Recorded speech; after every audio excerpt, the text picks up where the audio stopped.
pleasure to speak with you today. I'm responsible for what you're about to see today, but I did not create that. The individual who created it, who was the director, was Ms. Dana Anderson.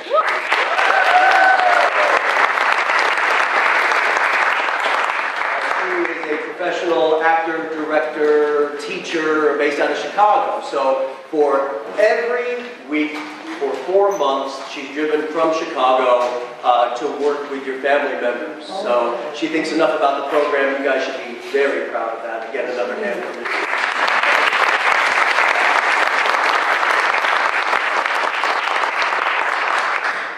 There are many people to thank for this production. One being Millikan University, which has supported us in terms of monetary support through grants. They've been very generous.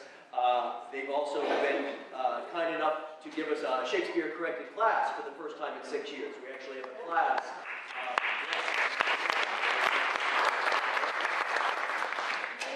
And then, of course, the Decatur Correctional staff. Not just staff, but administrators, officers, majors, and so forth. Without their support, this would never happen at all. So please.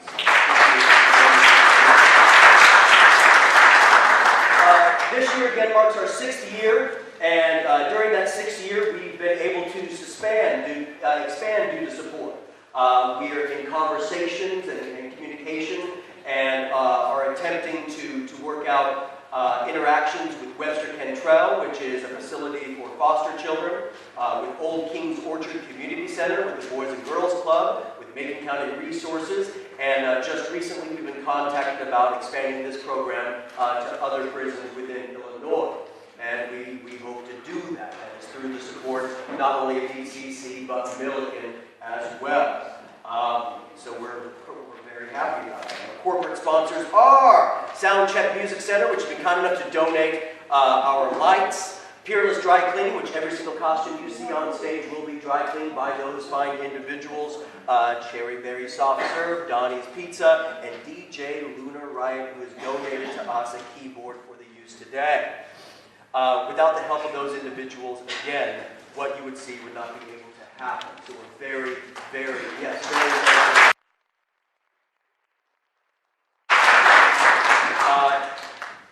What you are about to see today is not so much a production.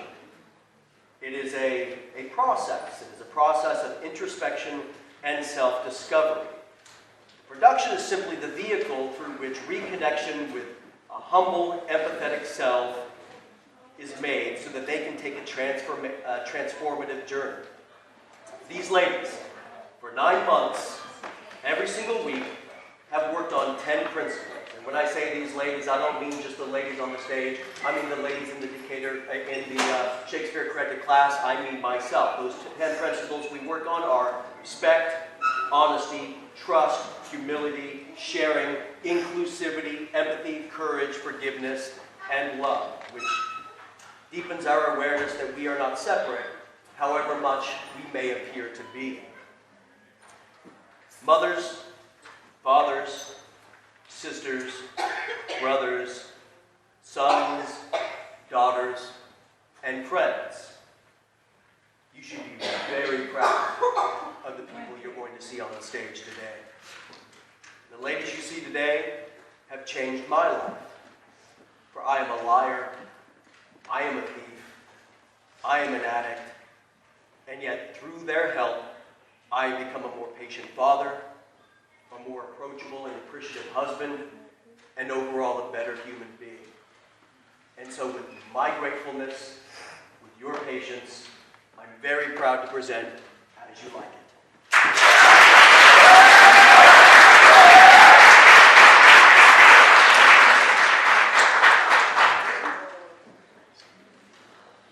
I remember, Adam.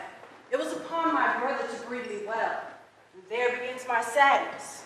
My brother Jacques, he keeps at school, and for my part, he stays me here at home unkept.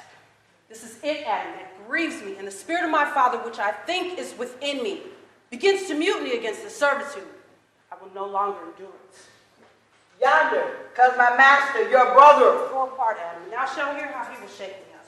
Now, sir, what make you here? Nothing. I am not taught to make anything. What mar you then, sir? Mary, sir, I am helping you to mar that which God made, a poor, unworthy brother of yours with idleness. Know where you are, sir? Oh, sir, very well. Here, in your orchard. Know who you before, sir? I know you are my eldest brother. And in the gentle condition of blood, you should so know me. The courtesy of nations allows you, my better, that you are the firstborn. But the same tradition takes not away my blood, where there are 20 brothers betwixt us. I have as much of my father in me as you. What, boy? Come, elder brother, you are too young in this. Would thou lay hands on me, villain? I am no villain.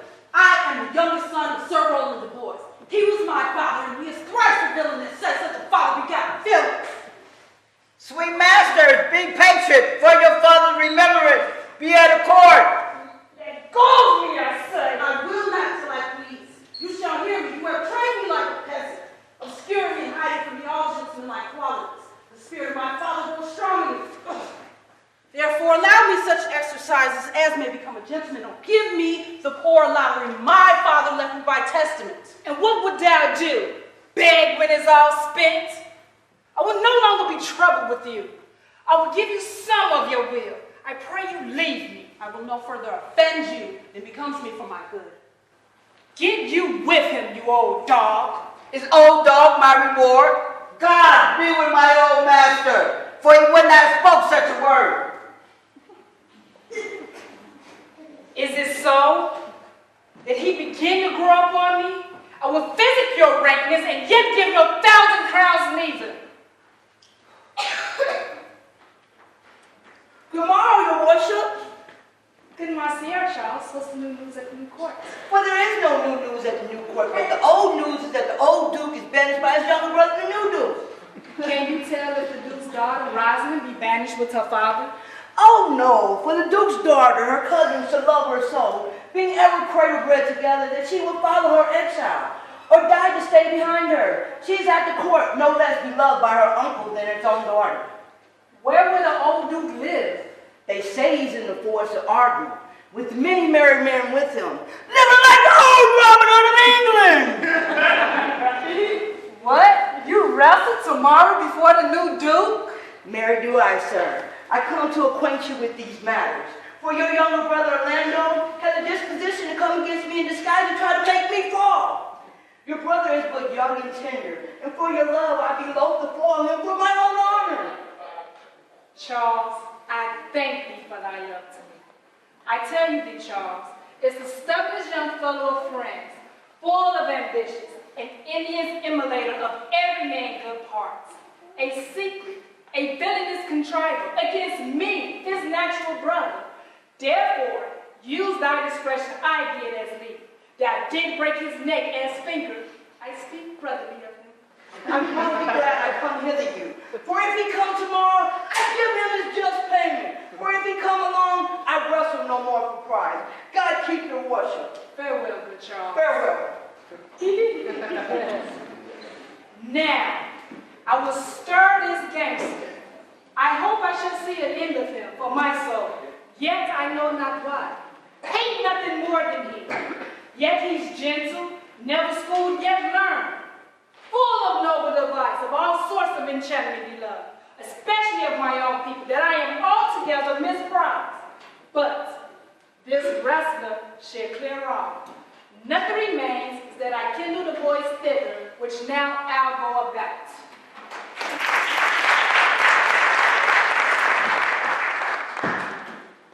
I pray thee, Rosalind, please, my cousin, be married. Dear Sylvia, unless you could teach me to forget a banished father, you must not learn me how to remember any extraordinary pleasure. You know my father hath no child but I. And truly when he dies, thou shalt be his heir. For what he hath taken from thy father before, I will render thee again in affection. By mine honor I will. And when I break that oath, let me turn monster! Therefore, my sweet Rose, my dear Rose, be married. Hey, from henceforth I will, cuz, and do thy sports. Mistress, you must come away to your father. Will you make a messenger?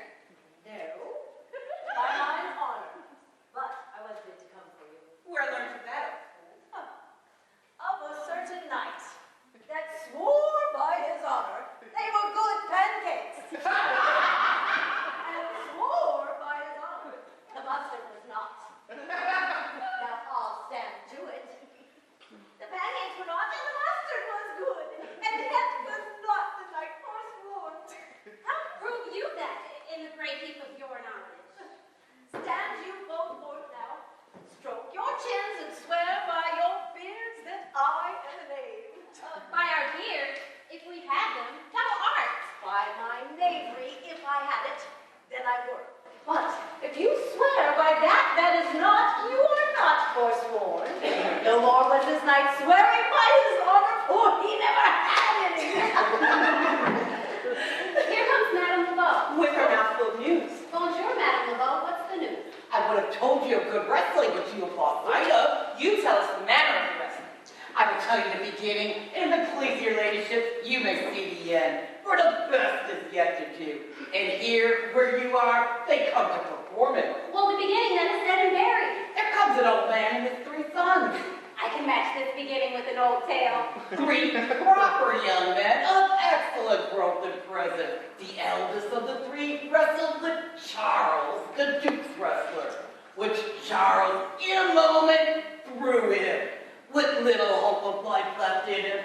So he served the 2nd, and so the 3rd. Yonder they lie, poor old man, their father, making such a pitiful dole over them that all that behold take part in their weeping. But is there any else that longs to see this broken music in his sides? Shall we see this wrestling, cousin? Yonder. Sure, they are coming. Let us now stay and see it. Come on, since the youth will not be entreated, his own peril on his forwardness. Is yonder the man? Even him. Alas, he is too young. Yet he looks successfully. Oh, now, dire cuz, are you crept hither to see the wrestling? I, my liege, so please you give us leave. You will take little delight in it. For pity of the challenger's youth, I would fain persuade him, but you will not be entreated. Speak to him, ladies, and see if you can move him. Call him hither, good Madame LeBeau. Monsieur, the challenger, the princess has called you. I attend him with all respect and duty. Young gentlemen, your spirits are too bold for your years. We pray you, for your own sake, to embrace your own safety and give over this attempt. Do, young sir. Your reputation shall not therefore be misprized. We will make our suit to the Duke that the wrestling might not go forward. I beseech you, punish me not with your hard thoughts, but let your fair eyes and gentle wishes go with me to my trial.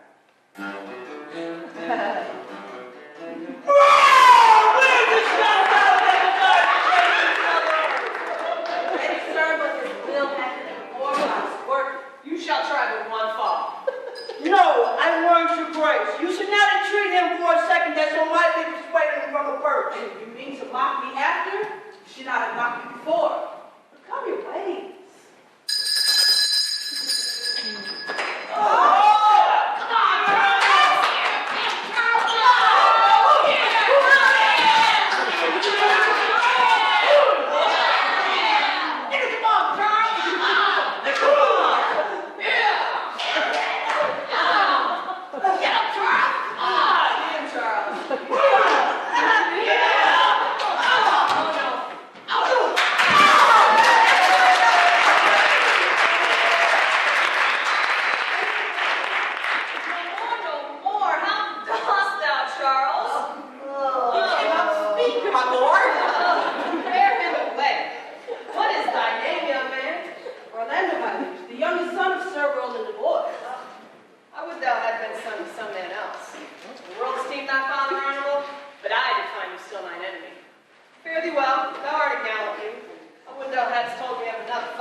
Gentleman, wear this for me when I was suits with fortune that could give more, but that her hand lacks means.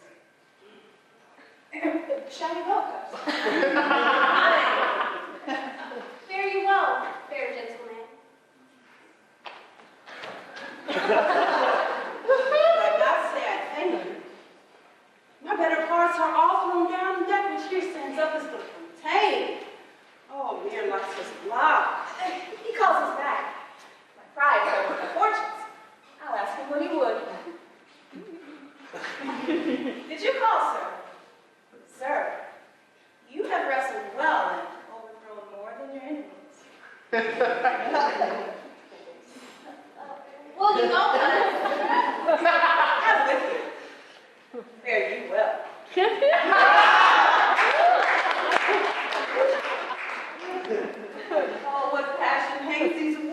on my tongue. I cannot speak to her, yet she urged conference. Oh, poor Orlando, thou art overthrown, for Charles or something weaker masters thee. Good sir, I do grudge your counsel thee to leave this place, albeit you deserve high accommodation, true applause, and love. But yet, if such the condition of the Duke, he misconstrues all that you have done. I thank you, madam, and pray you tell me this. Which of the two was daughter of the Duke that here was at the wrestling? Neither would judge by manners, but me, daughter. The other is the daughter of the banished Duke. And I can tell you that of late, this Duke has taken displeasure against his gentle niece, grounded upon no other argument, but the people praise her for her virtues and pity her for her father's sake. And on my life, his malice against this lady will suddenly break forth. Sir, I fare you well. Hereafter, in a better world than this, I desire more love and knowledge of you. I rest much bounty to you. Very well. Thus must I from the smoke to the smoke, from tyrant Duke to tyrant brother. Heavenly Rosalynds.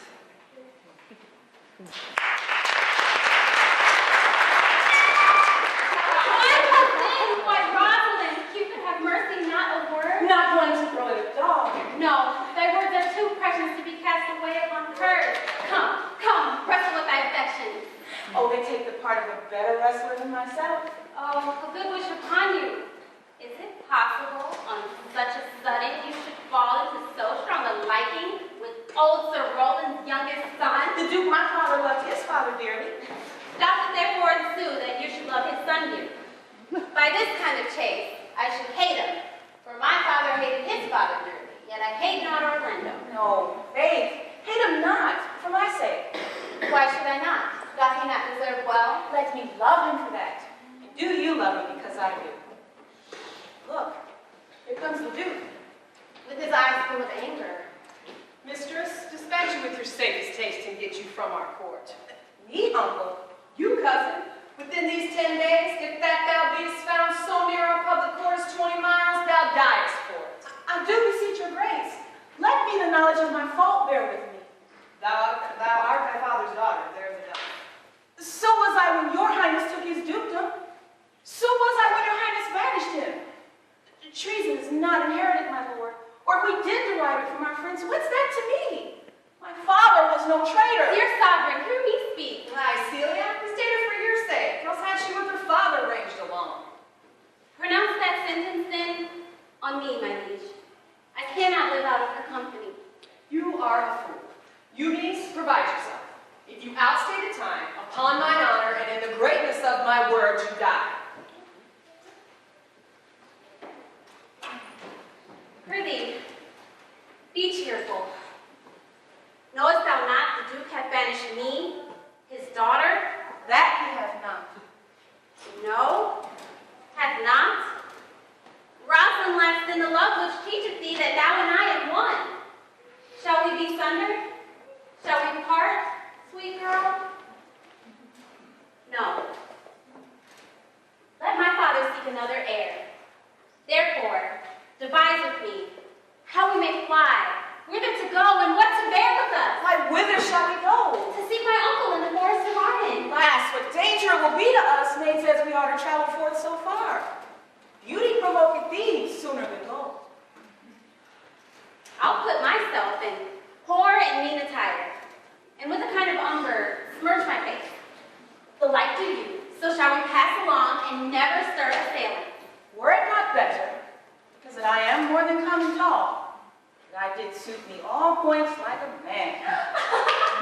War spear in my hand, and in my heart lie there what hidden women's fear their will have swashing in a marshal outside, as many other mannish cowards have that do outface it with their semblances. What shall I call thee when thou art a man? Well, I'll have no worse a name than Job's own page, and therefore, look, you call me Ganymede, but what will you be called? Something that hath a reference to my state, no longer Celia, but Alien. What, cousin? What if think we essayed to steal the clownish fool out of your father's court. Would he not be a comfort to our travel? Oh, he'll go along over the wide world with me. Leave me alone to rule him. Let's away and get our jewels and our wealth together. Devise the fittest time and safest way to hide us from pursuit that will be made after my flight. Now go we in content, to liberty and not to banishment.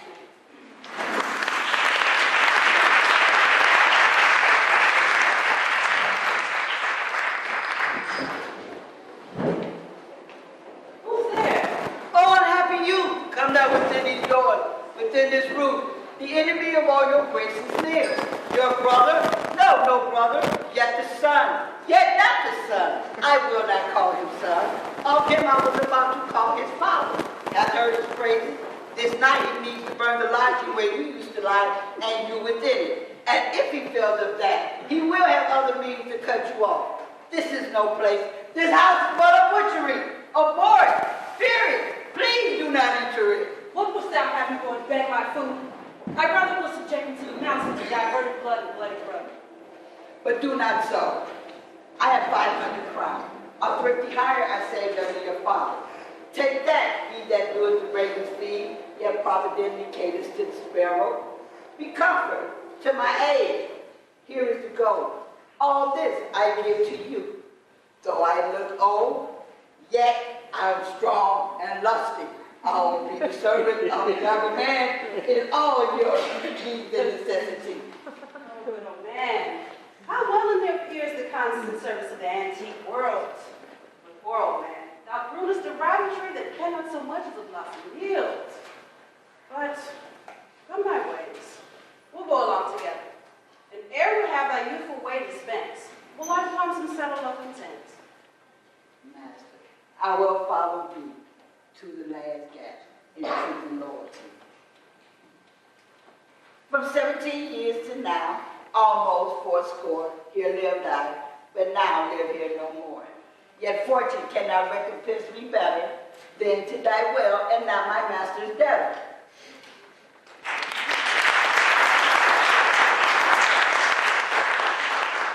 Poor brothers in exile, have not customs made this life more sweet than that of the painted monk? Are not these woods more free from peril than that of the envious court? Sweet are the uses of adversity. I would not change it. Happy is your grace that can translate the stubbornness of fortune into so quiet and so sweet a style. Come, shall we go kill his venison? And yet it irks me the poor dappled fools be naive birders of this desert city, that in their own confines with their forked heads and their round hunches bored. Indeed, my lord, the melancholy Jaquise grieves at that. Today, my lady of Amiens and myself did still behind her as she lay under an oak, whose antique roots peep out along the brook that rolls along this wood. To the which place a poor sequestered stag, upon a hunter's aim, has taken her, and wretched animals heaved forth such groans that their discharge did stretch their leathern coat almost to bursting.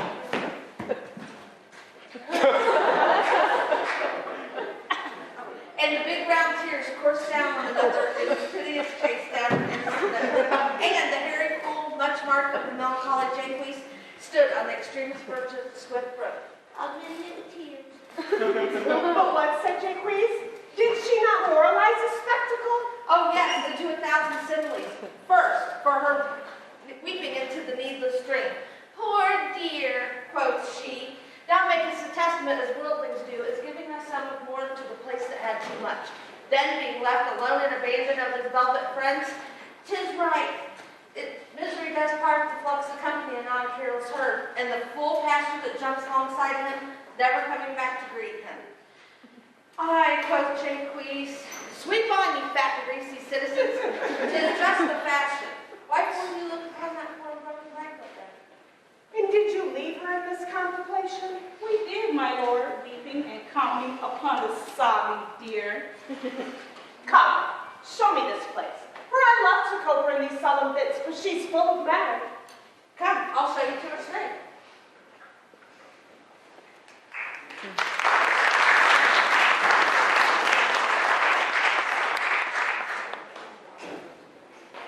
Can it be possible that no man saw them?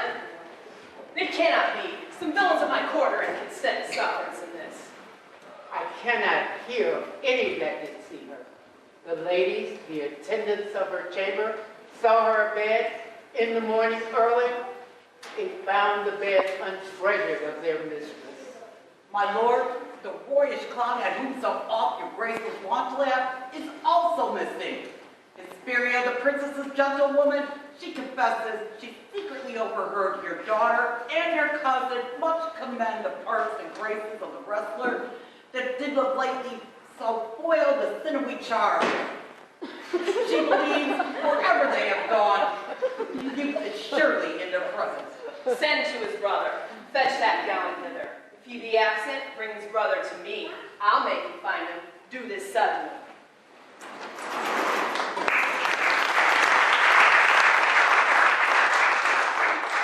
Oh, Jupiter, how weary are my spirits. Care not for my spirits and my legs were not weary. Oh, I could find it in my heart to disgrace my man's apparel and to cry like a woman. But I must comfort the weaker vessel. Therefore, courage, good Aliena. I pray you, bear with me. I cannot go no further. I had rather bear with you than bear you. Well, this is the Forest of Arden. Look you, who comes here? A young man and an old woman in solemn talk.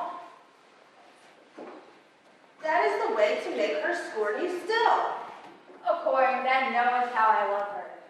Partly, I guess, for I have loved ere now. Oh, for being old thou canst guess, but a love like mine, as sure as I think did never no man love so. How many actions most ridiculous hast thou been drawn to by thy fancy? Into 1,000 that I have forgotten. Thou hast not even near loved so heartily, if thou rememberest not the slightest folly that ever love made thee run into. Thou hast not loved.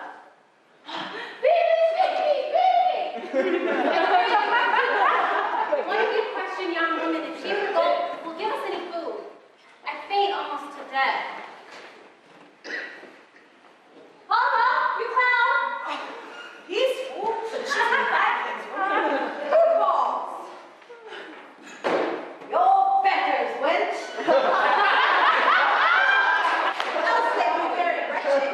Peace, I say. Greetings to you, and to you all.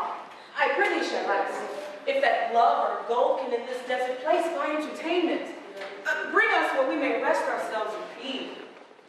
Here's a young maid with travel much abreast, and thanks for supper. Fair sir, I pity her, and wish for her sake more than mine own, that my fortunes were better suited to relieve her. But I am shepherdess to another man, and his bounds, flocks, and coat are on sale.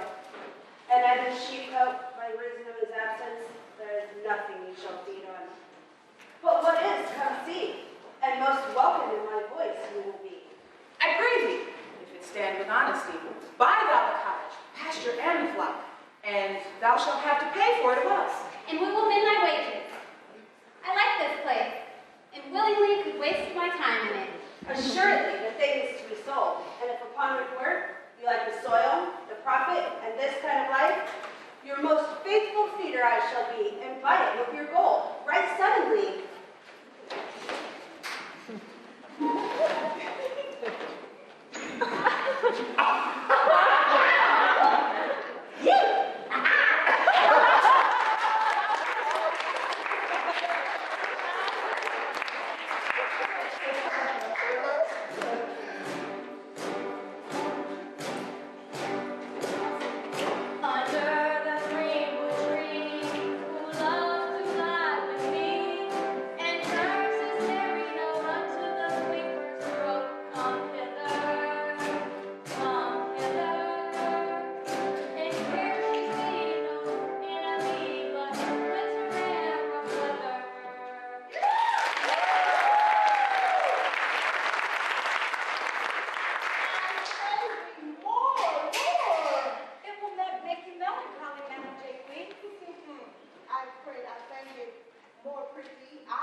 I'll sing it.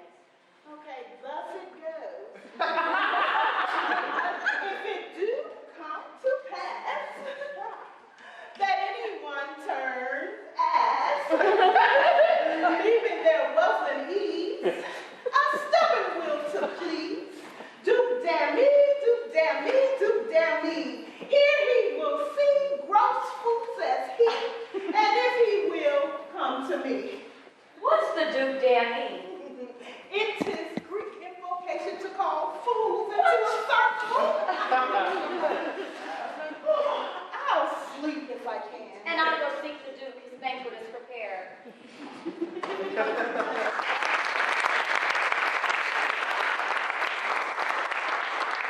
Dear master, I can't go no further. Oh, I died for food.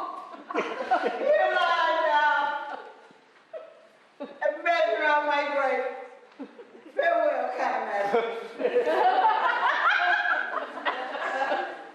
Why, now, Adam. No greater heart in thee. Live a little. Comfort a little. Cheer thyself a little. For my sake be comfortable. Hold death a while at the arm's end. I will here be with thee presently. And if I bring thee not something to eat, I will give thee to die.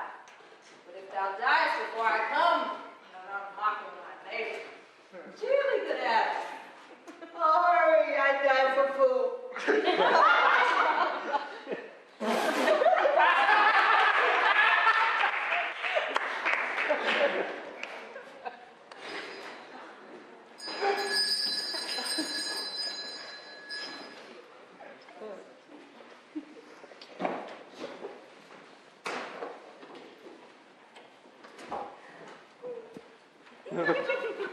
What?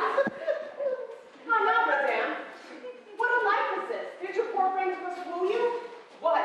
You look merely? A fool, I met a fool in the forest. A motley fool. A miserable world. I do live for fool.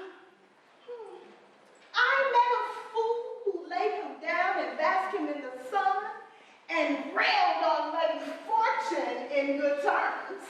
In good terms, yet a motley fool. Good morrow, fool, said I. No, sir, quoth he. Call me not a fool until the heavens had sent me fortune. Then he drew a dial from his pocket. Thus we will see, quoth he, how the world wags. 'Tis but an hour ago since it was 9, and after an hour more 'twill be 11. So from hour to hour we write and write, and from hour to hour we write and write. And my lungs began to crow like chanticleer, that fools could be so deep, contemplative. As I left, sounds intermission, and I run his dial. A noble fool, a worthy fool. Motley is the only wear. What fool is this? A worthy fool. He had been a courtier, and after a voyage had strange places crammed with observation, which he vented in mangled form. Oh, if I were a fool, I am ambitious for a motley coat. Thou shalt have one. It should be my only suit, provided that you weep all your better judgment and all opinions that grow rank in you, that I am wise. I shall have liberty with all, as large a charter as the wind to blow on whomever I please, for so fools have. Fie on thee. I can tell what thou wilt do. What for a counter would I not do but good? Most mischievous, foul sin, enchanting sin.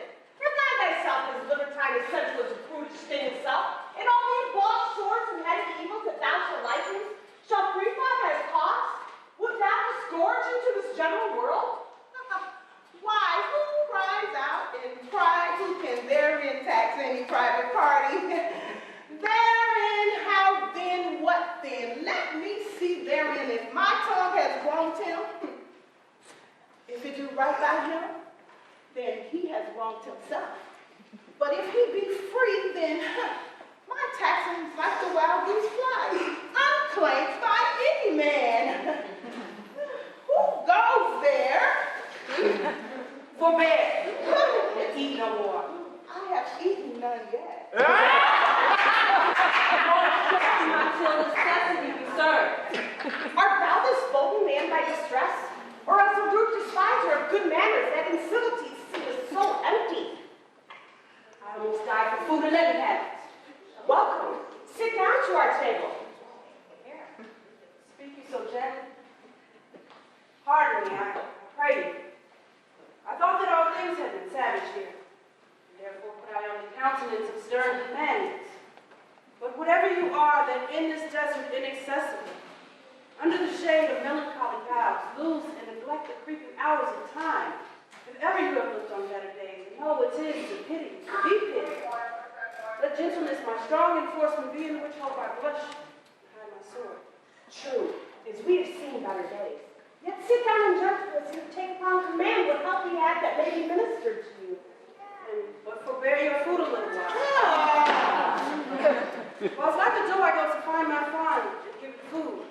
There is an old poor man who after me hath many a weary step, linked in pure love, till he be first sufficed, oppressed with two weak evils, age and hunger. I will not touch a bit. Go find him out, and we will waste nothing until your return. I thank you, and be blessed for your good comfort. Thou seest, we are not all alone and unhappy in this wide universal theater, which presents more rueful pageants for the scenes we play in. All the world's a stage, and all the men and women are merely players. They have their exits and their entrances. And one man in his time plays many parts, his ages being 7 stages. At first, the infant, mewling and puking in the nurse's arms. And then, the whiny little schoolboy with his satchel, creeping like a snail unwillingly to school. And then the lover, sighing like the furnace with a woeful ballad made to his mistress' eyebrow. And then the soldier, full of strange oaths and bearded like the pard, seeking the bubble reputation even in the cannon's mouth. And then the justice, in fair round belly, with good capon lined, eyes severe and beard in formal cut, full of wine saws and modern instances, and so he plays his part. The 6th age shifts to the lean and slippered pantaloon, with spectacles on his nose, and pouch on his side, and his youthful hose well saved. A world too wide for his shrunk shank. And his manly voice turning again toward childish triple pipes and whistles in their sound. The last scene of all to end this strange, eventful history. Sans eyes, sans tears,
will understand.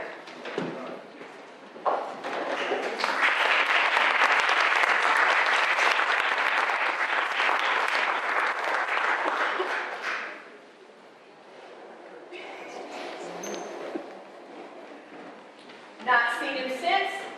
Sir, that cannot be. Were I not the better part made mercy, I should not seek an absent argument of my revenge, doubt, brother. But look to it. Find out that brother, wheresoever he is. Seek him with candle, bring him dead or living within this 12-month, or turn thou no more to make a living in our territory. Thy lands and all things that thou dost call thine were seizure, do we seize into our hands, until thou canst quit thee by thy brother's mouth of what we think against thee. Oh, your highness knew my heart in this. I never loved my brother in my life. More villain thou. Well, push him out of doors, and let my officers of such a nature make an extent upon his lands. Do this expediently and turn him going.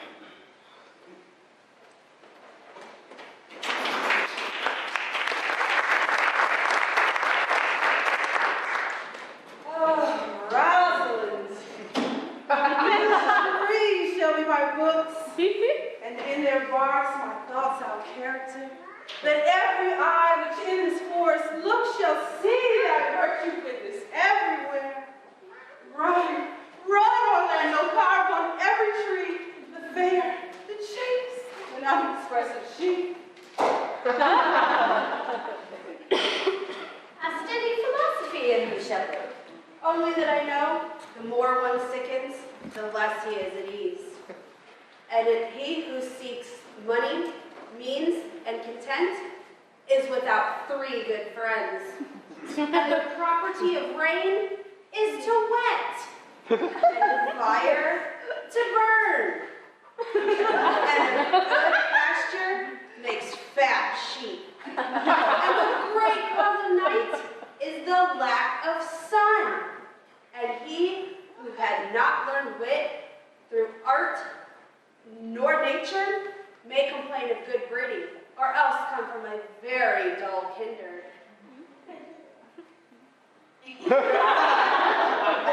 Such one is a natural philosopher. He must never report, shepherd. No, truly. Truly, thou art damned like an roasted egg, all on one side. For not being in court, your reason. Why? Thou never wast at court. Thou never sawest good manners. If thou never sawest good manners, thy manners must be wicked. And wickedness is sin, and sin is damnation. Thou art in a parlous state, shepherd. Not a whit, Touchstone, for the courtesies of the court are most ridiculous in the country, as the behaviors of the country are most mockable at the court. You said you salute not at the court, but you kiss your hands. A courtesy that would be most uncleanly if courtiers were shepherds. Instance briefly. Come, instance. We're still handling our ewes, and their fells, you know, are greasy. No, do not your courtiers' hands sweat? And is not the grease of a mutton as wholesome as the sweat of a man? A better instance, I say, come. You have too courtly a wit for me. I'll rest. Thou rest, damn? God help me, shallow man. I am a true laborer. I earn what I eat, get what I wear. Oh, no man hate, envy no man's happiness. I am content with my heart, and the greatest of my pride is to see my ewes graze and my lambs suck. That is another simple sin in you, to bring your ewes and your rams together, and to offer to get your living off the copulation of cattle. If thou beest not damned for this, the devil himself will have no shepherds. I cannot see how else thou should escape. Look, here comes my mistress's new master, young Ganymede. From the east to western end, no jewel is like Rosalind. Her worth being mounted on the wind through all the world, there's Rosalind.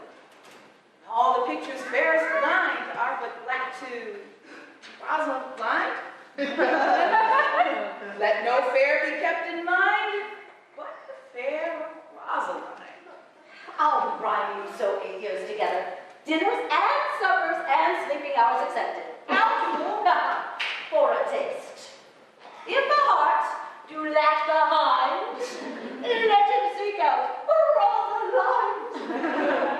Winter garments must be lined, silver slender rose alive. Sweet is nut, half sour is rind, such a nut is rather blind. This is a very false gallop of verses. Why do you infect yourself with them? Peace, you old fool. I found them on a tree. Truly the tree yields bad fruit. Peace. Here comes my sister reading. Stand aside. Tongues shall hang on every tree, teaching all that read to know, the quintessence of every sprite, heaven would in little show. Nature presently distilled, Helen's cheek, but not her heart, Cleopatra's majesty, Atalanta's better part, sad Lucretia's modesty, thus Rosalind of many parts, by heavenly synod was devised of many faces, eyes, and hearts, to have the touch's dearest prized.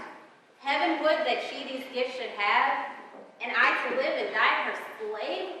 Oh, most gentle pulpiter. What tedious homily of love have you wearied your parishioners withal and never cried? Have patience, good people. How now? Back, friends. Shepherd, go off a little. Go with him. Sarah. Come, shepherd. Let us leave, not with bag and baggage, but yet with scrimmage. Trow you who has done this, Is it a man?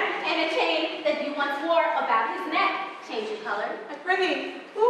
Oh, Lord, it is a hard matter for friends to meet, but mountains may be removed with earthquakes, and so account. Nay, who is it? It is young Orlando that tripped up your restless heels, and your heart both in an instant. Orlando! Orlando! Oh, alas the day! Oh, what shall I do with my Dublin rose? What did he when thou sawest him? What said he? How looked he? Wherein went he? What makes him here? Did he ask for me? Where remains he? How parted he with thee? And when shalt thou see him again? Answer me in one word. You must not leave our hands to mount first. There's a word too great for any mount of this age's size. But does he know that I'm in this forest and in man's apparel? Looks he as freshly as he did the day he wrestled. I found him under a tree, like a dropped acorn. It may well be called Job's tree when it drops forth such fruit. Give me audience, good madam. Proceed. There lay he, stretched along, like a wounded knight. Don't be pity to see such a sight. Well becomes the ground. Cry, howl to thy tongue, I prithee, in curvets unseasonably. He was furnished like a hunter. Oh, ominous! He comes to kill my heart. I would sing my song without a burden.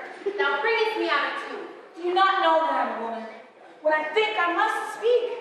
Sweet, say on. You bring me out, soft. Comes he not here? 'Tis he. Slip by and melt him.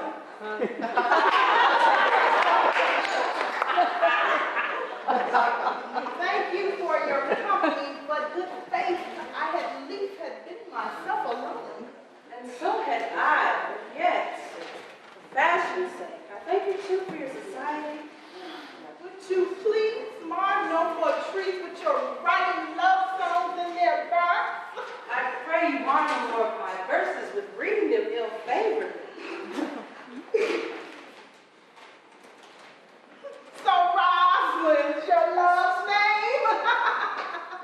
Yes, just. I do not like her name. There was no thought of pleasing you when she was christened. By my troth, I was looking for a fool when I found you. Well, he's drowned in the brook. Look within, and you shall see him. But I only see my own figure. Which I take to be either a fool or a cipher. I will tarry with you no longer. Farewell, Senor Love. I am glad of your departure.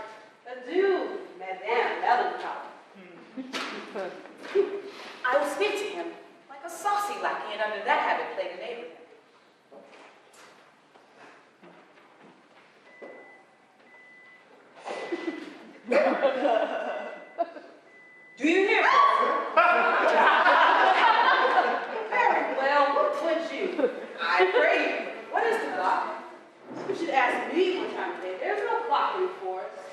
then there's no true lover in the forest.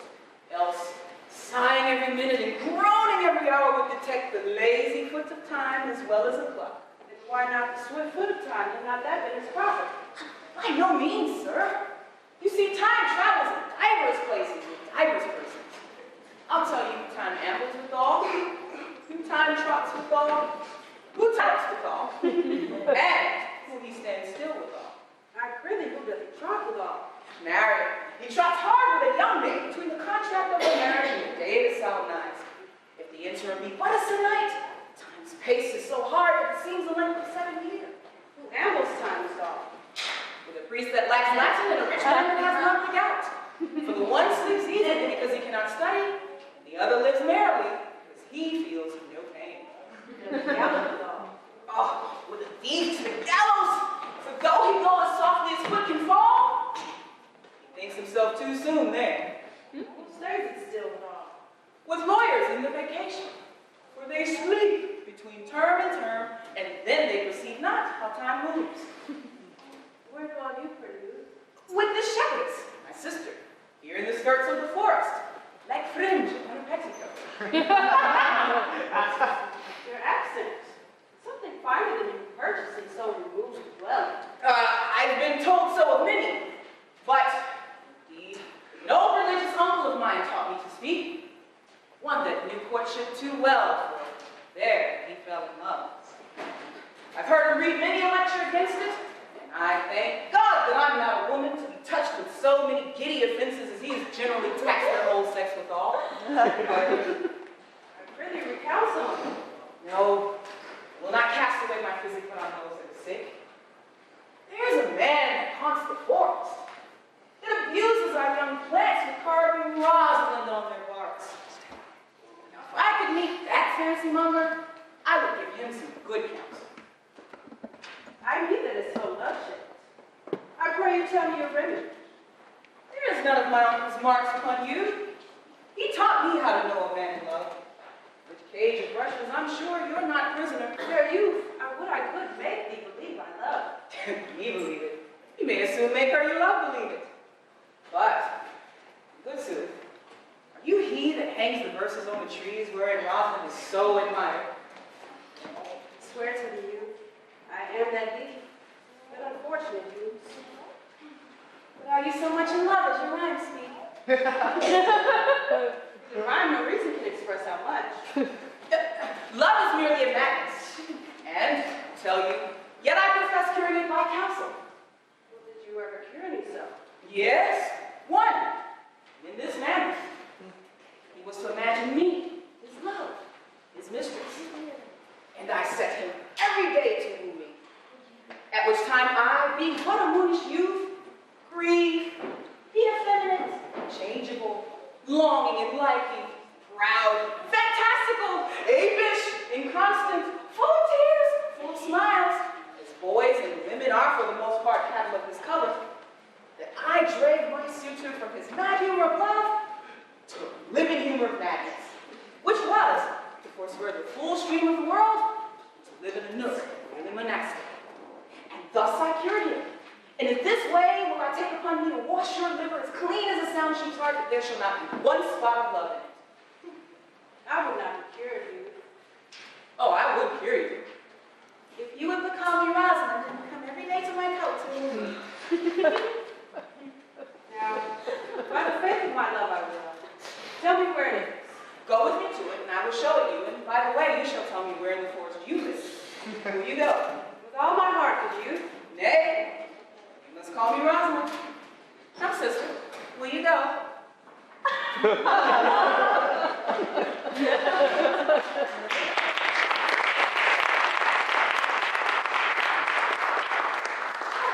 good, Audrey. I will fetch up the goats, Audrey. And how, Audrey? Am I the man yet? Does my simple feature content you?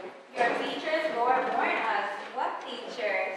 I am here with thee and thy goats, and the most capricious poet, honest Ovid, was among the gods. Truly, I wish the gods had made thee poetical. I do not know what poetical is.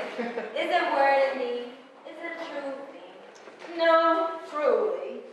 For the most truest poetry is most feigned, and lovers are given to poetry, and what they swear in poetry may be said as lovers they do feign.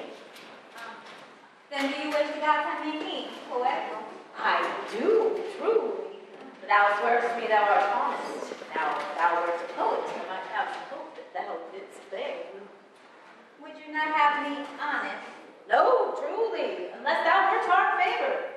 For having honesty coupled to beauty is to have honey as sauce to sugar. Well, I am not fair, and therefore I pray to God to turn me honest. Well, be it as it may be, I will marry thee, and to that end I have been with Sir Oliver Martex, the vicar of the next village, who has promised to meet me in this place of the forest, and to couple us.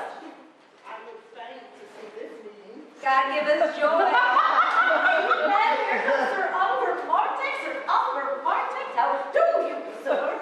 Will you dispatch us here under this tree, or shall we go with you to your chapel? Is there none here that gives this woman? I will not take her on gift of any man. She must be given, or the marriage is not lawful. Proceed, proceed. I will give her. Good evening, good Miss. What you call it? How do it, ma'am? You are very well met. God shield you for your last company. I am very glad to see you. Will you be married, Motley? As the ox hath his bow, sir, the horse his curb, and the falcon her bells, so man hath his desires. You, sir, being a man of good breeding, would you be married like a beggar under a bush? Get you to the church and find a good priest that will tell you what marriage is. I am not in the mind that I were better to be married of him than of another, for he is not like to marry me well, and not being well married, it will give me a good excuse hereafter to leave my wife. Come with me and I will counsel thee. Come, sweetheart, we must be married, and we must live in bondry. Farewell, Sir Oliver. Not. Oh, sweet Oliver, oh, what a rave, Oliver. Leave me not behind thee, but wind away. Be gone, I say, I will not wedding with thee. 'Tis no matter. Even a fantastical knave of them all shall not flog me out of my home.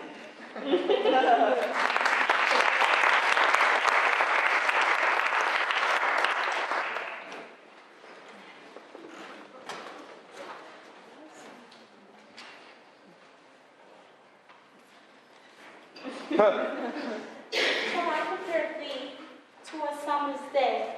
Thou art more lovely and more temperate. Rough winds too shake to darling but a May, and summer leaped off too short a day. Sometime too hot, the heavens shine, and his gold complexion gone.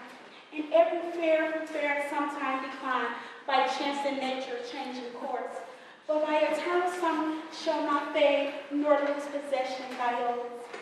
Nor let summer brags thy wonders in his shade. When eternal lines of time thy rules, the longest men can breathe, and eyes can see.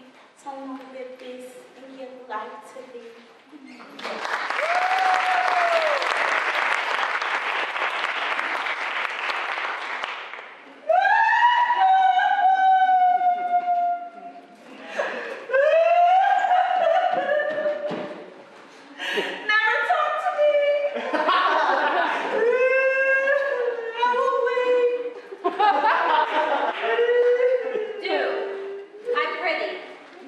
But yet have the grace to consider that tears do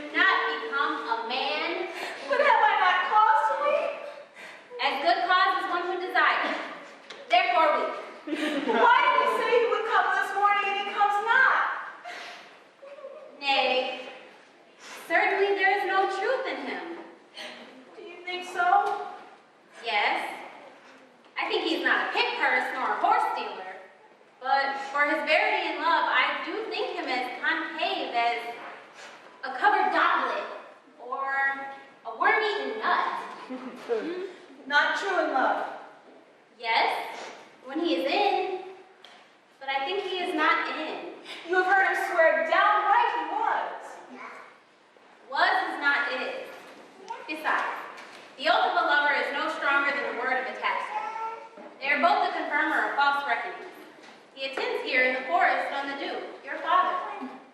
I met the Duke yesterday and had much question with him. He asked me what parentage I was. I told him of as good as he. So he laughed and let me go. Oh, but what talk we of fathers when there's such a man as Orlando. Oh, that's a brave man. He writes brave verses, speaks brave words, swears brave oaths, and breaks them bravely. Quite traverse athwart the heart of his lover. Who comes here? Mistress and master, you have often inquired of the shepherd who complains of love and his mistress with proud disdain. Well, and what of him? If you would come hence a little, I can show you where they are going to be. Well, come, let us move. Sight of lovers' feet of those in love. Bring us to the sight. You shall say, I'll prove a busy actor in their play.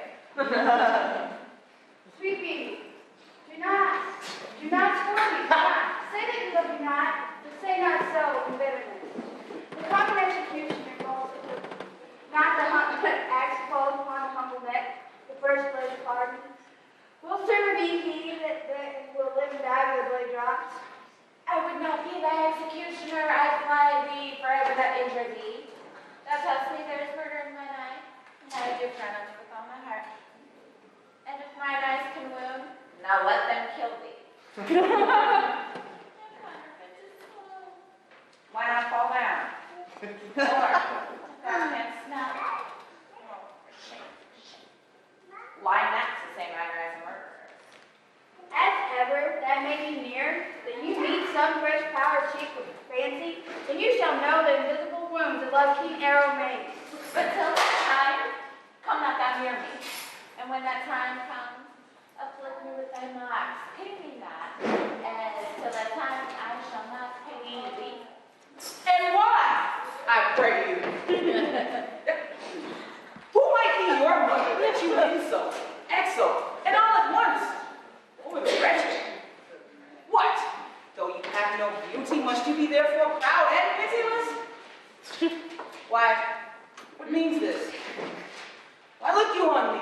Oh, you foolish shepherd. Wherefore do you follow her? You are 1,000 times a proper man than she a woman. Ah, it's such fools as you that fills the world full of no fair children. You, mistress, know yourself. Down on your knees and thank heaven, fasting for a good man's love. For I must tell you friendly in your ear, sell when you can. You are not for all markets. Try the man mercy. Love him. Take his offer. Foul is most foul, being foul to the scoffer. Sweet, I pray you, shall you hear together? He's fallen in love with your foulness, and she'll fall in love with my anger. Why look you so on me? For no ill will I bear you. Pray you, do not fall in love with me, for I'm false with the vows made in wine. Besides, I like not. Here you go, sister. Come to our flock. Good shepherd, now I find myself my whoever loved, the love not at first sight. Sweet baby, Huh? What's I so Sylvius? I was happy. Wait, now what is this? Sylvius, the time was that I hated thee, and it is not that I bear thee love. But since that thou hast talk of love so well, the company of which Ursula lurks in me, I will endure, and I'll employ thee too. But do not look for further recompense than thine own gladness thou art employed. Oh, so lowly, so perfect is my love. And I am such poverty of grace, I should think that it is the most plain spot. To glean the broken ears after a man's vain harbor street, bid, and now, scattered smiles and I should live upon. Knowest not the youth that spoke to me or what? Not very well, but I've met him oft. He hath caught it in the bounds of the old cart that was once the master of. Think not, I love him, though I ask for him. It is a pretty youth. Not very pretty, but sure he's proud. And yet his pride becomes him. He is not very tall, and yet for his years he's tall. His leg is but so-so, and yet 'tis well. There be some women, Sylvius, who cannot put the parcels as I did, would go near to fall in love with him. But for my part, I love him not nor hate him not. And yet I have more cause to hate him than to love him. For what had he to do to try to me? I marveled I answered not again. But that's all one. Omits is no acquaintance. I'll write him a very taunting letter, and thou shalt bear it. What thou, Sylvius? Oh my God, my heart. The matter's in my head and in my heart. I'll be bitter with him and passing short. Go with me, Sylvius.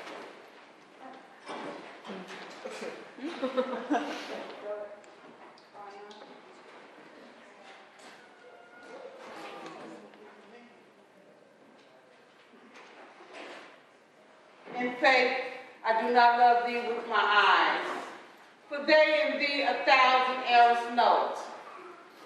But 'tis my heart will love what they despise, who in despite of view is pleased to dote. Nor are my ears with thy tongue's tune delighted, nor tender feelings to base touches prone, nor taste nor smell desire to be invited to any sensuous feast for thee alone. But nor my 5 wits nor my 5 senses can dissuade one foolish heart from serving thee, who leaves unswayed the likeness of a man. Thou proud heart slave and vessel wretched to be, only my plague thus far I count my gain, that he that makes me sin awards me pain.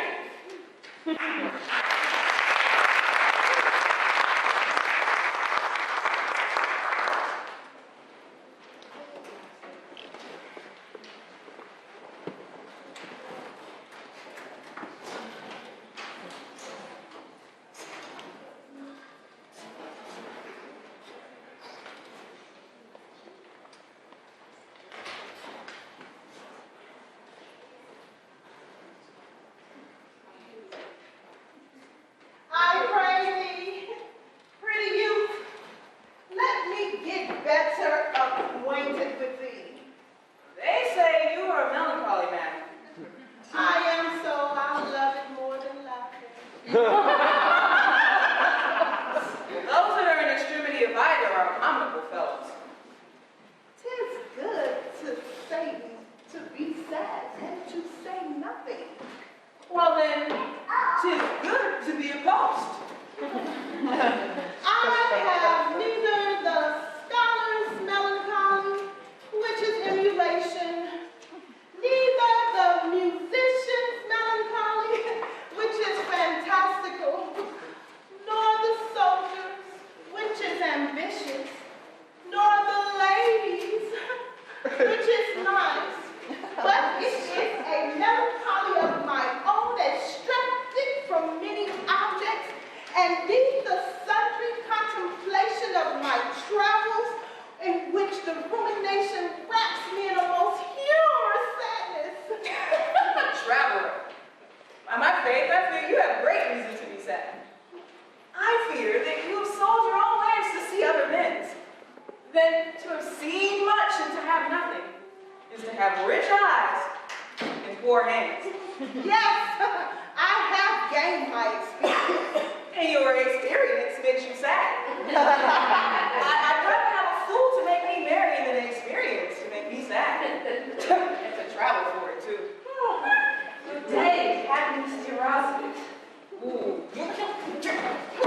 Nay then, God be with thee, and you talk in blank verse. What? No, Orlando. Where have you been all this while? You, a lover. And you serve with such another trick, never come no more in my sight. My fair Rosalind, I come within an hour of my promise. Break an hour's promise in love? He that will divide a minute into 1,000 parts and break but a part of 1,000 part of a minute in the affairs of love, it may be said of him that Cupid had clapped him over the shoulder, but I'll warrant him heart whole. Pardon me, dear Rosa. Nay, so tardy, come no more in my sight. I had his leave be wooed of a snail. Of a snail? Of a snail. For though he comes slowly, he carries his house on his head. A better jointure, I think, than you make a woman. Besides, he brings his destiny with him. What's that? Why, horns, which such as you are fain to be beholding to your wives for. But he comes armed in his fortune and prevents the slander of his wife. Virtue is no ornament. My Rosalind is virtuous. And I am your Rosalind. It pleases him to call you so, but he had the Rosalind of a better leader than you. Come, woo me, woo me. But now I'm in a holiday humor and like enough to consent. What would you say to me now when I were your very, very Rosalind? Have a kiss before I spoke. Nay! Ooh, you were better to speak first. When you were graveled from lack of matter, then you might take occasion to kiss. Very good orators, when they are out, they will spit. And for lovers lacking, God warn us, matter. And the cleanliest ship is his. I'm not your Rosalind. That takes some joy to say you are, because I would be talking to her. Well, in her person, I say I would not have you. I would not have my right Rosalind of this mind, for a protest of the ground might kill me. By this hand, it will not kill a fly. But come, now I'll be your Rosalind in a more coming-on disposition. And ask me what you will. I will grant it. I love you, Rosalind. Yes, faithful I. Fridays and Saturdays and all. And wilt thou have me? Aye, sister. Come, you shall be the priest and marry us. Lay your hand on that note. What do you say, sister? Pray thee, marry us. I cannot say the word. You must begin. Will you, Orlando?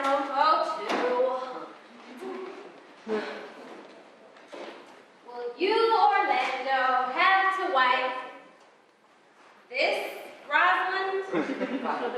I will. Aye, but when? Why, now as fast as she can marry us. Then you must say, I take thee, Rosalind, for wife. I take thee, Rosalind, for wife. I might ask you for your permission, but I do take thee, Orlando, to be my husband. There's a girl that goes before a priest, and certainly a woman's thought runs before her actions. So do all thoughts, they are wings. For these 2 hours, Rosalind, I will leave thee. Alas, dear love, I cannot lack thee 2 hours. I must attend the Duke at dinner. By 2 o'clock, I will be with thee again. Aye, go your ways. Go your ways. I knew what you would prove. Friends told me as much, and I thought no less. That flattering tongue of yours won me. 'Tis but one cast away. So, come, death! 2 o'clock is your hour.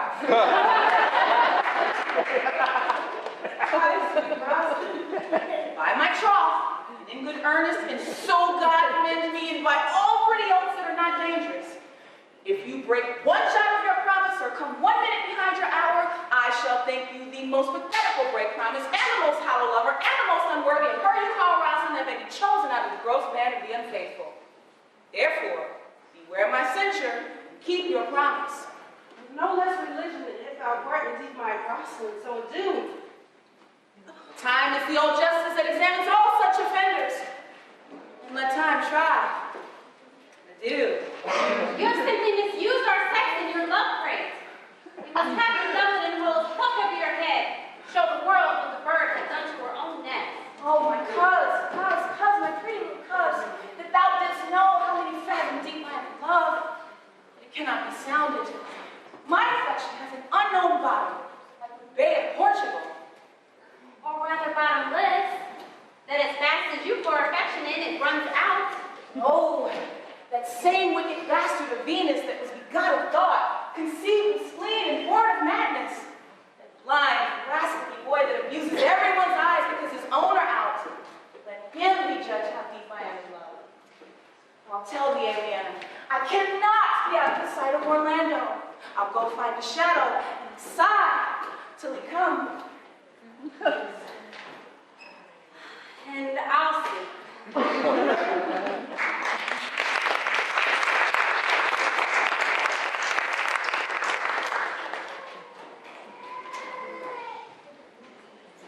me not to the marriage of true minds admit impediments. Love is not love that alters when alteration finds, or bends with the remover to remove. Oh no, it is an ever-fixed mark that looks on tempest and is never shaken. It is a star to every wandering bark whose worth's unknown, although his may be taken. Love is not time's fool, though rosy lips and cheeks within his bending sickle compass come.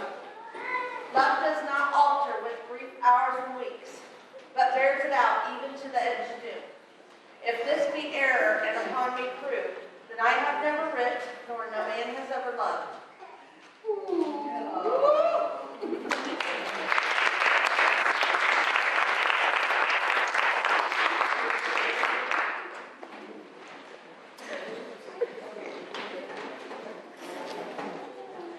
Well said, Aunt Cynthia.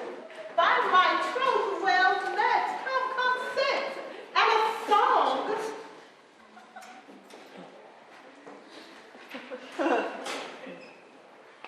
Shall we clap to a round without honking on spin and saying that we are lost?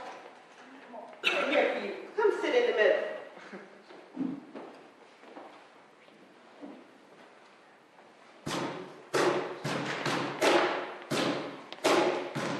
It was a love but and it was last. With the hate and the hope and the hate, don't mean nothing but that green corn feels fast. In the springtime, the only pretty green time when birds will sing. Hey, ding, ding, ding, sweet lovers, lovers, spring.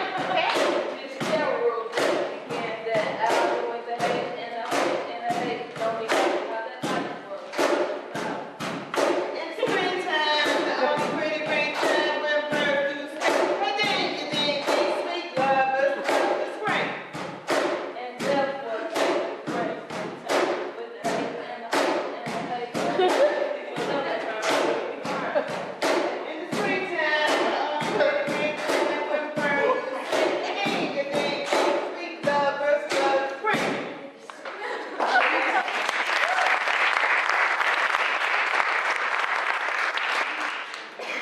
Truly, young gentlemen, though there was no great matter in the ditty, yet the note was very untunable. Let's see, sir. We kept time. We lost not our time. By my troth, yes, I counted but time was lost to hear such a foolish song. God be with you, and God mend your voices.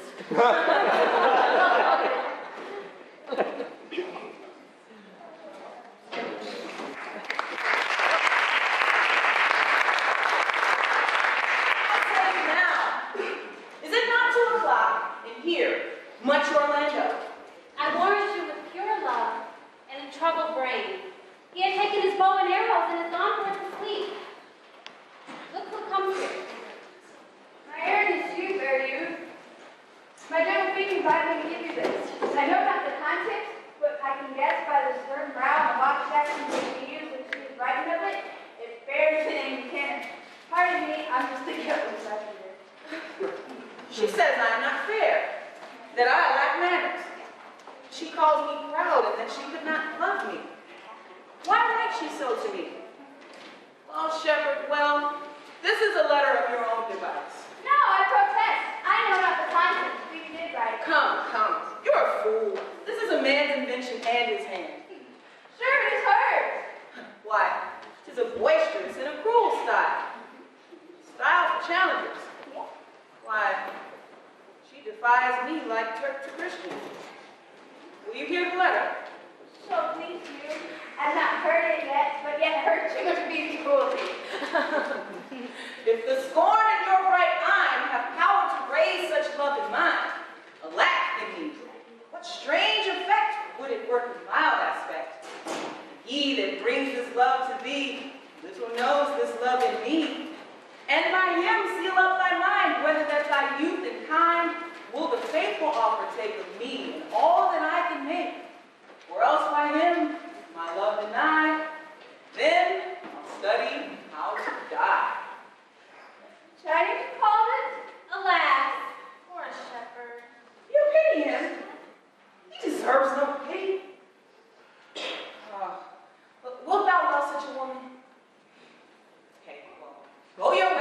I say this to her, that if she love me, charge her to love thee.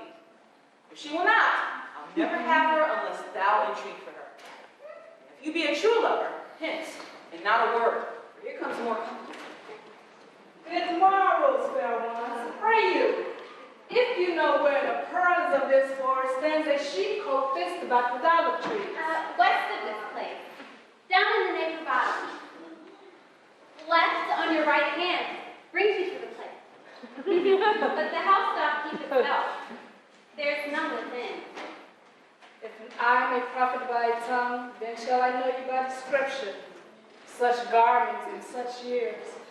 The boy is fair, favorable female bestows herself like a ripe sister.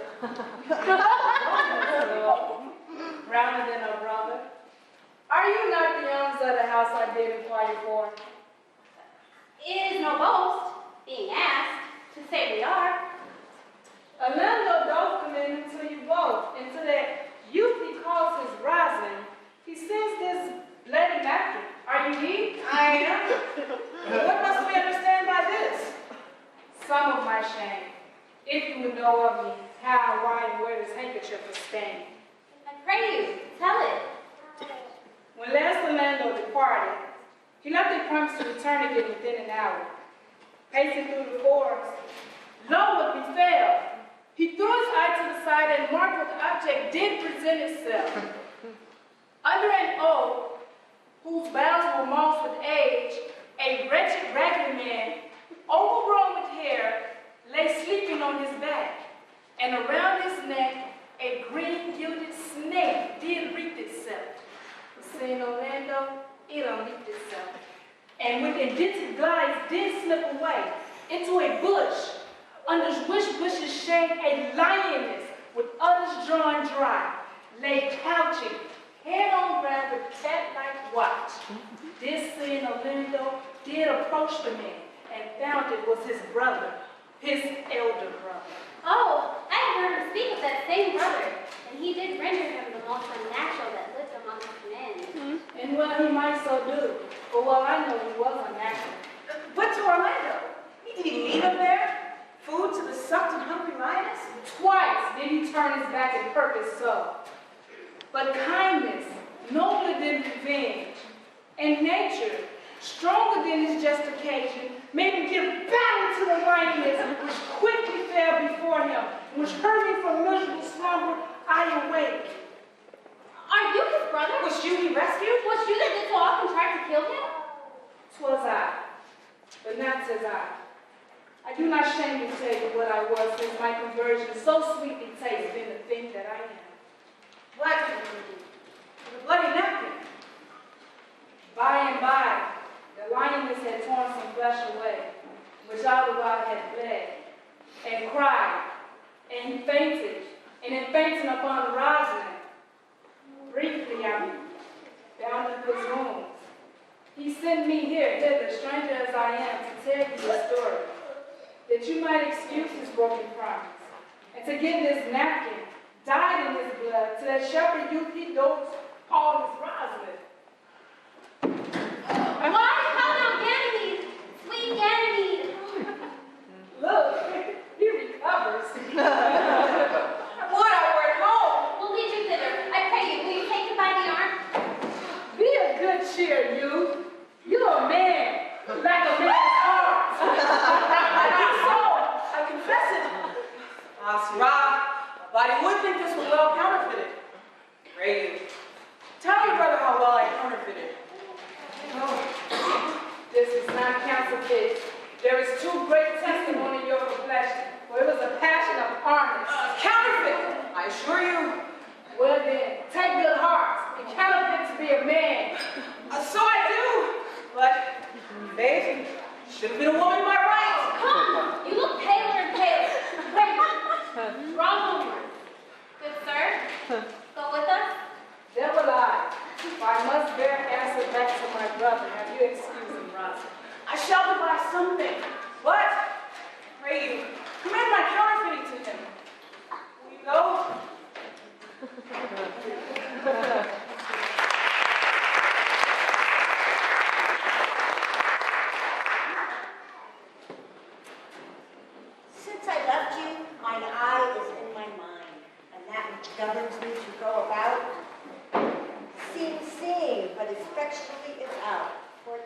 heart function is partly blind.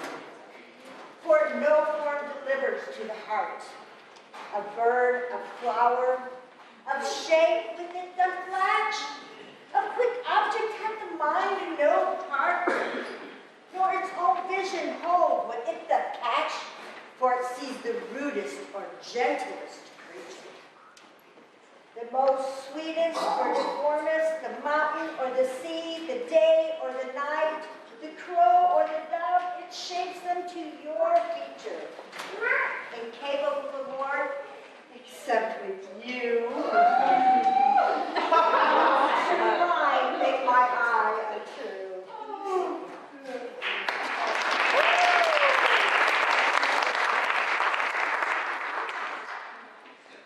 We shall find the time, Audrey, patience, gentle Audrey. The faith was good enough for all the old gentlemen saying. A most wicked Sir Oliver, the most vile of our texts. But there is a youth here, as the force lays claim to you. And I have no interest in the world. Here comes the man you mean.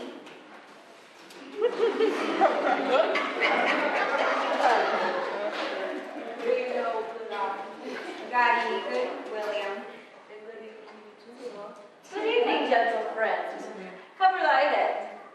Cover thy head. Nay, prithee, be covered. Oh. How old are you, friend? I'm 20, sir. Of ripe age, yes. Was born in the forest here? I thank God for that one. Thank God. A good answer. Art rich. Hey, so-so. So is good. Very good. Very excellent. Good. And yet, it is not. It is, but so. Art thou wise? I have a pretty wit, sir. Why, thou sayest well. I do now remember a saying. The fool doth think he is wise, but the wise man knows himself to be a fool. You do love this maid? I do. Art thou loved? Give me your hand. No, sir. Well then, learn this of me. To have is to have. And for all your writers to consent that Ipsy is he. Now you are not he, for I am he. So which is he, sir? That must marry this woman. Therefore, you clown, abandon, which in the vulgar is leave. Leave society, which in the boorish is company, of this female, which in the common is woman, which altogether is abandon the society of this female all ground on diet. Or to wit, I kill thee. Make thee away, translate thy life into death, thy liberty into bondage. I will overrun thee with policy. I will kill thee 150 ways. Therefore tremble and depart. Good William. I pray your marriage. Our master and mistress seeks you. Come. Away. Oh, trip, Audrey. I attend. Oh, I attend.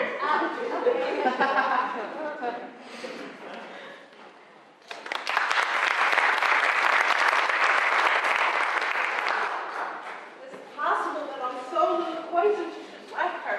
Neither call all the giddiness of it in question. But say with me, I love Eliana. Say with her that she loves me. Consent to us both that we may enjoy each other, for it's for your good. And for my father's house and all of this residue of old Romania, I would have stayed upon you. Here, I would live and die a shepherd. You have my consent. Let your wedding be tomorrow. Thither will I invite the Duke and all his contingent followers. Go you and prepare Eliana.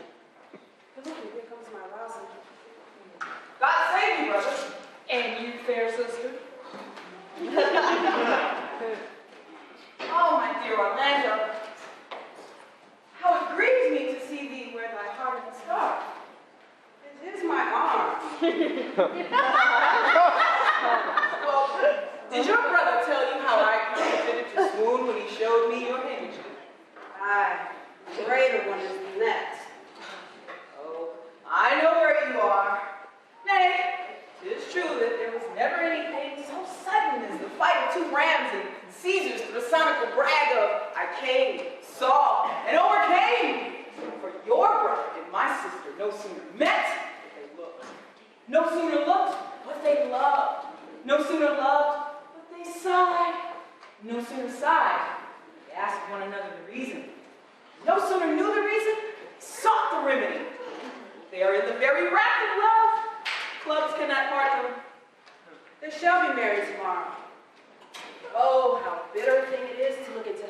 through another man's eyes. Why then, tomorrow, I cannot serve your turn for Rosalind? I can live no longer by thinking. I shall weary you then no longer with idle talking. Know of me then, for now I speak to some purpose. Believe then, please, that I can do strange things. I have, since I was 3-year-old, conversed with a magician, most profound in his art, and yet not damnable. If you do love Rosalind, so shall you marry her. It is not impossible for me to set her before your eyes tomorrow, human as she is, and without any danger. Speakest thou in sober meetings? My life, have you? Look, here comes a lover of mine and a lover of hers.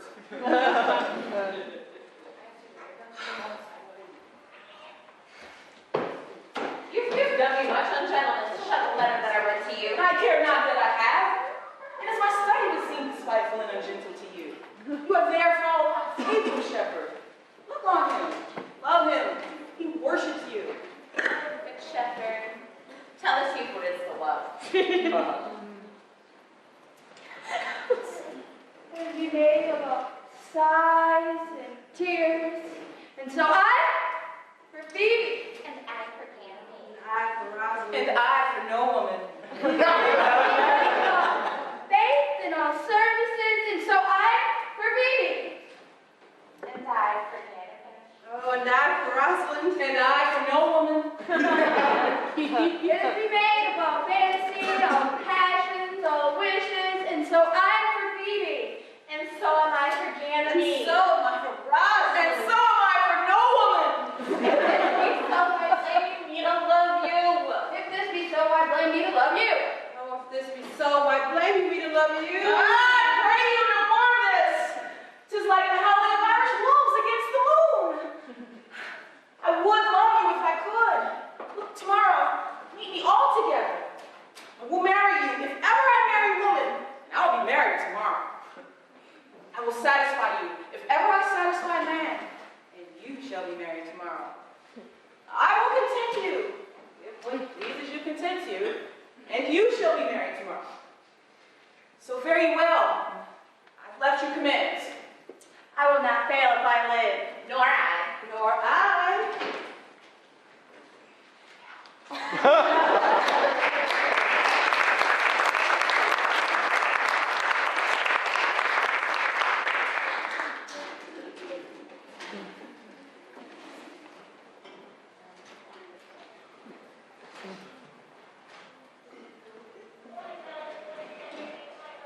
How?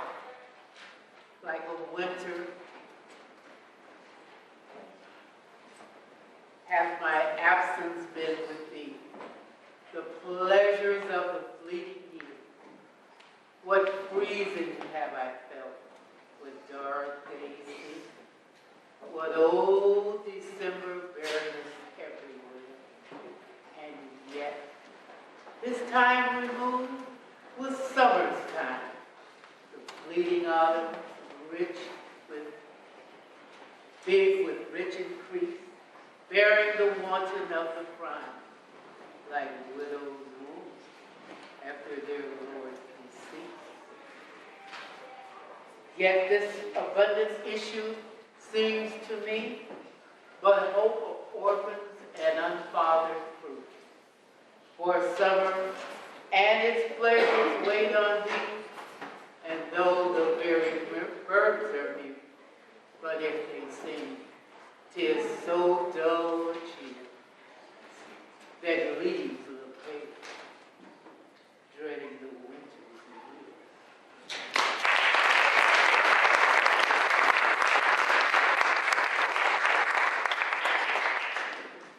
Do you believe, Orlando, that the boy can do all that he has promised? I sometimes do believe and sometimes do not.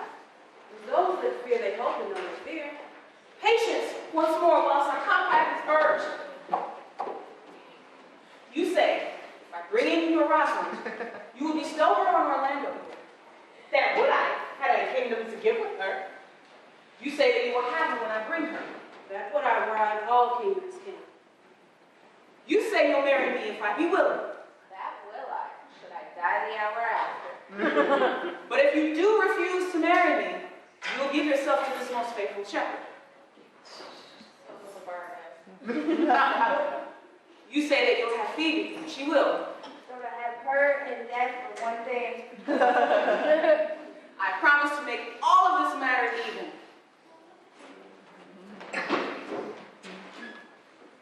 I do remember this shepherd boy. Some lively touches of my daughter. My lord, the first time that I ever saw him, we thought he was a brother to your daughter.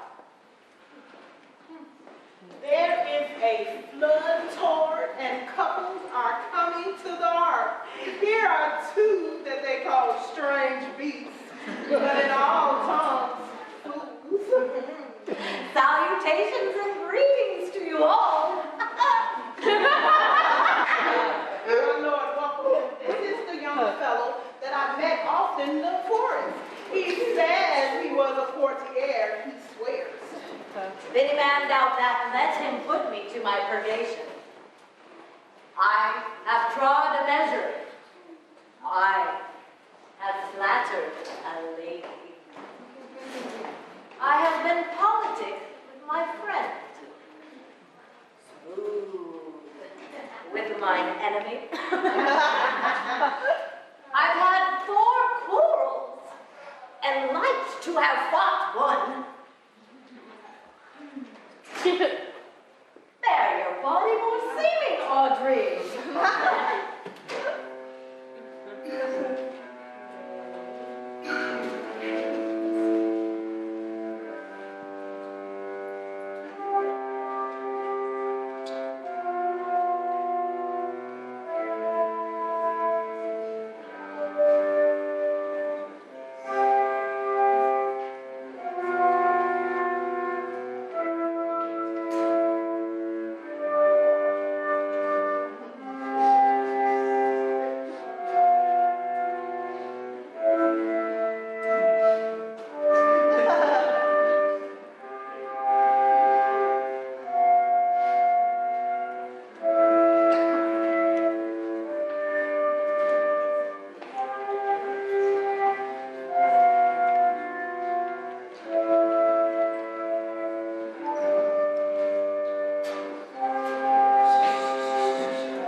Let me have an audience for a word or two.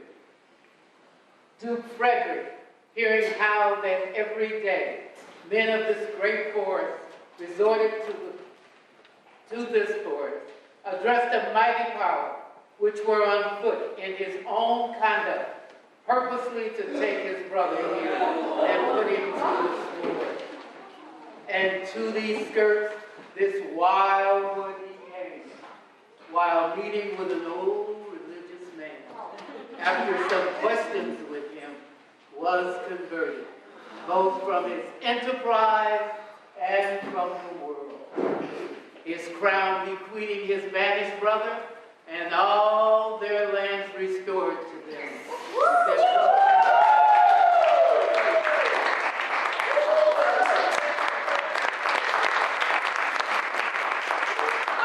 Good friends, first in the forest, let us do those ends that were well begun and well begot. And after every happy number of those endured true days and nights with us, shall share in the good of our return fortune. Meantime, forget this new fallen dignity and fall into this rustic reveille. Proceed, proceed, as we start these rites, as we trust they'll end in true delight.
And then we ask that you guys talk and have a good time. So thank you so much.